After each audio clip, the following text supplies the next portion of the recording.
Okay, back பார்ட்டை cut பண்ணி எடுத்தாச்சு. இப்போ ஃப்ரண்ட் போர்ஷனுக்கு எப்படி மார்க் பண்ணலான்னு பார்க்கலாம். பேக் போர்ஷனை வச்சு உங்களுக்கு க்ராஸாக வேணும்னா க்ராஸாக போட்டுக்கலாம், இல்லை ஸ்ட்ரைட் போர்ஷன் வேணும்னா ஸ்ட்ரைட்டாக நீங்கள் போட்டுக்கலாம். இந்த ஓப்பன் பார்ட்டை நம்ம பக்கம் கொண்டு வந்துடணும். துணியை வந்து கிளாத்தை திருப்பி போட்டுட்டு நீங்கள் மார்க்கிங் பண்ணுங்கள். ஸோ பேக் போர்ஷனை அப்படி க்ராஸாக வச்சு நான் இப்போ க்ராஸ் பீஸாக கட் பண்ணுறேன், அதனால் க்ராஸாக வச்சுருக்கேன். ஸோ மார்க் பண்ணிக்கோங்க.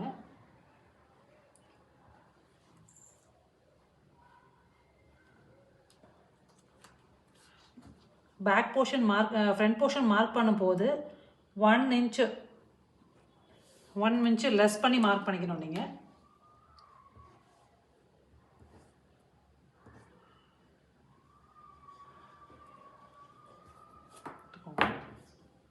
ஒரு ஸ்ட்ரெயிட் லைன் போட்டுக்கோங்க, ஜாயின் பண்ணிக்கோங்க. இதெல்லாம் நீங்கள் ட்ரா பண்ணிக்கோங்க. ஃப்ரண்ட் நெக் வந்து 7, ஸ்டாண்டர்ட் மெஷர்மெண்ட் 7 வச்சுக்கோங்க. பேக் பார்ட்டோட 1 லெஸ் பண்ணி மார்க் பண்ணணும்.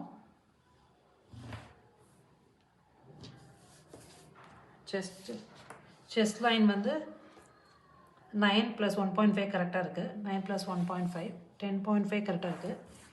இப்போது இந்த லைனில் வந்து 9 + 2.5 எடுக்கணும். டிவைடட் பை 2 8 + 2.5 எடுக்கணும். 2.5 எதுக்குன்னா டாட் பாயிண்ட் பிடிக்கிறதுக்காக, ப்ளஸ் 1.5 சீம் எலவன்ஸு. இதை ஜாயின் பண்ணிக்கோங்க.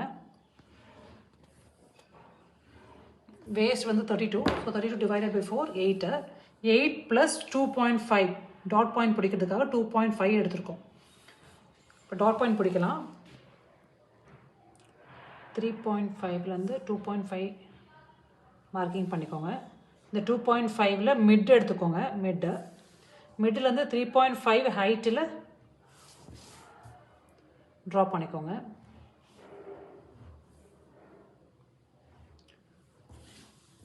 இங்கே 1.5 மெஷர்மெண்ட், இந்த லைனில் 2 ஜாயின் பண்ணிக்கோங்க.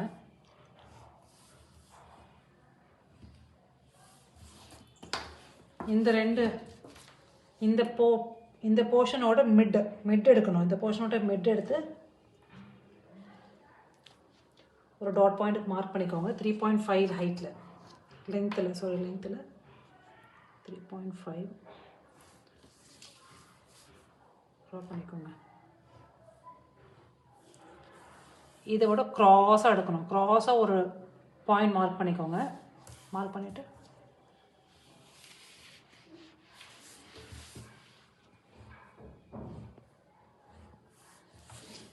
இந்த போர்ஷன் நீங்கள் அப்படியே இப்போ கட் பண்ணி எடுத்துக்கலாம். ஹார்ம் ஹோல் செக் பண்ணிக்கோங்க. போர்ஷனை கட் பண்ணி எடுத்துக்கலாம். இப்போது